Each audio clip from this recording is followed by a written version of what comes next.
You are listening to the Victorious Working Moms Podcast, episode 13.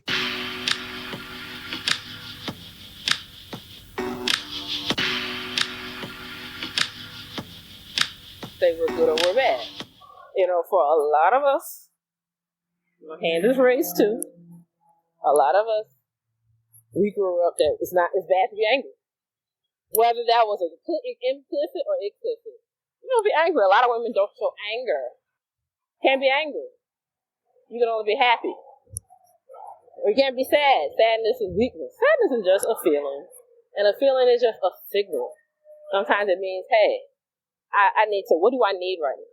And I really try to work on that. What do I need right now? When I'm upset with a person and I'm stuck on this, is it I need my ego? My ego's in bruise. I need I can't believe they're out here stockpiling toilet paper. But I'm here 24/7,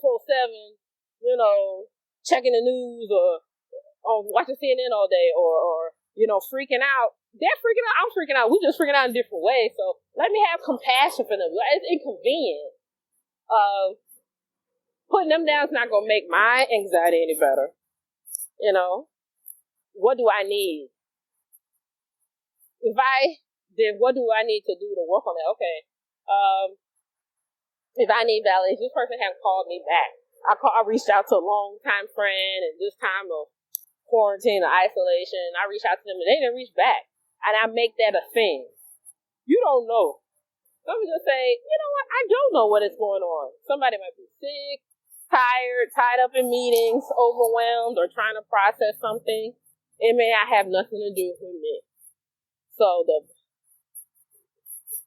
it's an opportunity to say, hey, if I'm kind to myself, I know I got off days. Sometimes you don't see something. Sometimes you got a lot going on.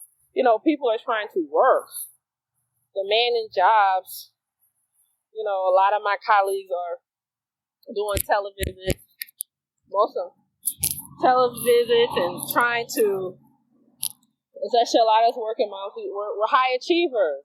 We're trying to do it all and run a business and, be in relationship and check on elderly parents and, be especially a lot of my colleagues, we're trying to be that person that answers the health questions on the situation that's rapidly changing for our friends and family.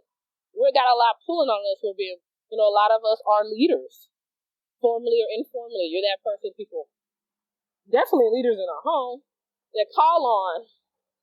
So you have a lot pulling on you. How do you restore yourself? And then a lot of our soothers, the things we do to help recover from the stress. For a lot of people feel like it's, for some people they have a close relationship with their hairstylist or the person that does eyebrows or, their personal trainer. A lot of people, childcare has really been affected. Do I take my kids to the daycare? Is the daycare open? The person that helped, maybe a nanny or au pair or babysitter, they're not available. You're available in a different way. It's not, it's not a meme. It's not a joke. It's real. A lot of people not used to be with their kids all day. For some people, work is a stress reliever. Sometimes it impacts the relationships because you're trying to deal with parenting issues and your needs. And for some of our listeners who are in co-parenting situations where you might have different views about social distancing, or there might be custody challenges or health challenges. What can you do? And the thing you can do is plan ahead. We don't know, for example, talking about the coronavirus, how it's going to affect us. So it may not be a bad idea to try to have that corona plan. Like, if I was infected, if you were infected with the virus, how would you handle your household, the needs of your children? We pray nobody does, but what if you do? What would you do financially for 14 days? Where would you or your children stay, if you had to quarantine in your home or outside of your home? Sometimes that helps with who would I need to contact and start getting that plan in place. That actually helps to not feel so fearful about it. I think that was the mentality of everybody rushing to get the toilet paper and the cleaning supplies. But, this isn't a snow day. And then it leads to, well, if I'm planning those things in stages so we're not getting overwhelmed, you're being kind to yourself. What do I need right now? And how can I help? And then it's a good thing to ask your friends and family members. For children, this is hard. For some kids that aren't used to being homeschooled, it's not a snow day. Now they're being asked to learn in a different way, a different structure. How, depending on the age and stage, how some of it can be self-directed, some can't.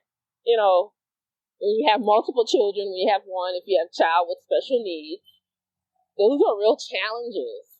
And we need to start honing our tools or learning new ones and try to limit the fear about it. And how do we connect to ourselves first? We're doing a true needs assessment. Then we know what we have. Hey, I think of a good thing that we could consider is like green light, yellow light, red light. Like, hey, this is a green light day. I'm good.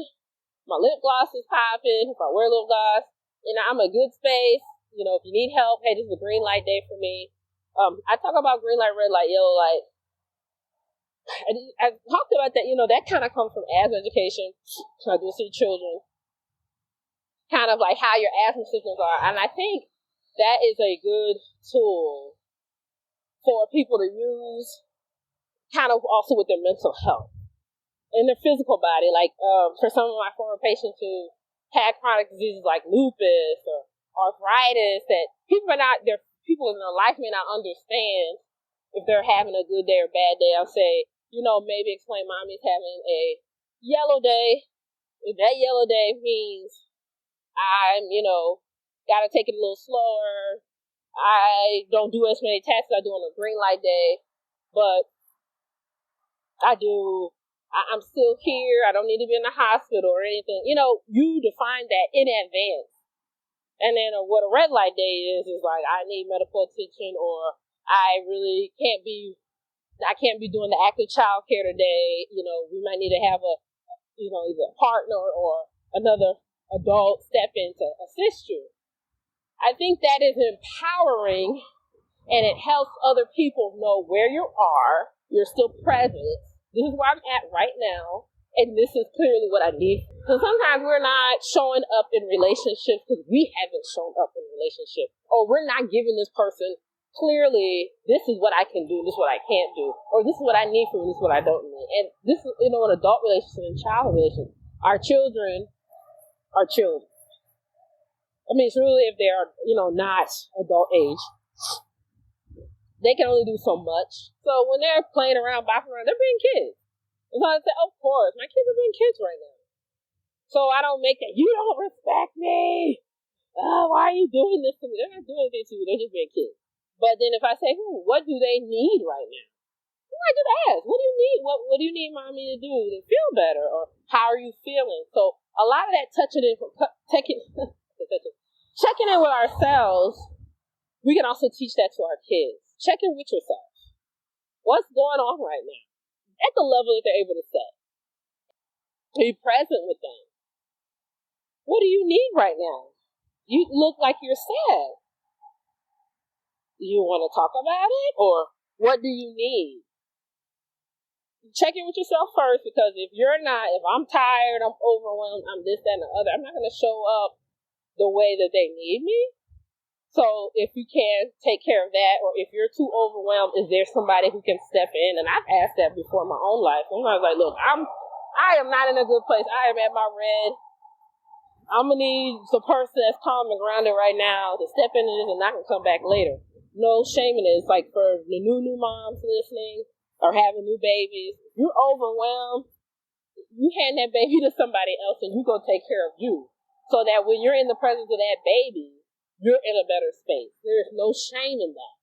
And if you're at home and your kids is getting to you, you get your shoes on and go for a walk and come back. Or be like, mommy needs a time out. You do what you have to do, what you need to do to get back in the game. Right? Now, all those things to say is, what's important to us? Our jobs are important to us. Our children are important to us. Our relationships are important to us. Security and safety is important to us. Not all in the same order. Our faith, if we have a faith, or religious or spiritual affiliation, but are we important to us? In our, not just in our words, but in our deeds. Do we put ourselves on the schedule? And that's not selfish. It's selfish to expect other people to prioritize you. Why should I watch out for your needs and feelings? I got my own. To expect our children to do it, or an employer to know what our needs are, our dreams, our desires, and plan for growth. They're supposed to care about it more or just as much as we do. And they should care, but not more than us. We have to be advocates for ourselves. We have to be advocates for ourselves.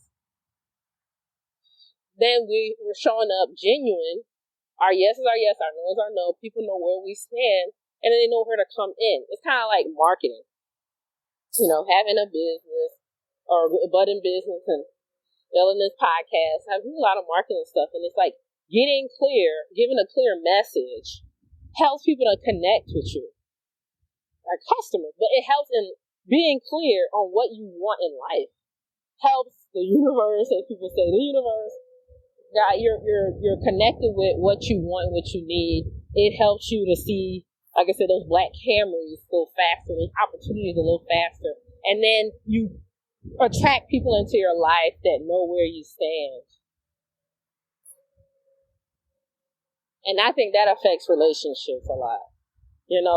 Planning, being purposeful, being reflective, seeking help. Like I was saying earlier about the example of Serena Williams. Serena Williams has a team of people. Beyonce has a team of people. Michelle Obama has a team of people. Melania Trump has a team of people. These prominent people, they don't do what they do on the island.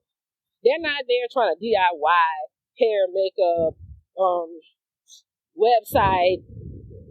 They don't call and book their speaking engagements or events and stuff, when the world opens back up on their own. They are too important for that. And guess what? You are too. Thank you for listening to this episode of the Victorious Working Mom Podcast. If you enjoyed this podcast, please subscribe, share, and leave an iTunes review. Until next time.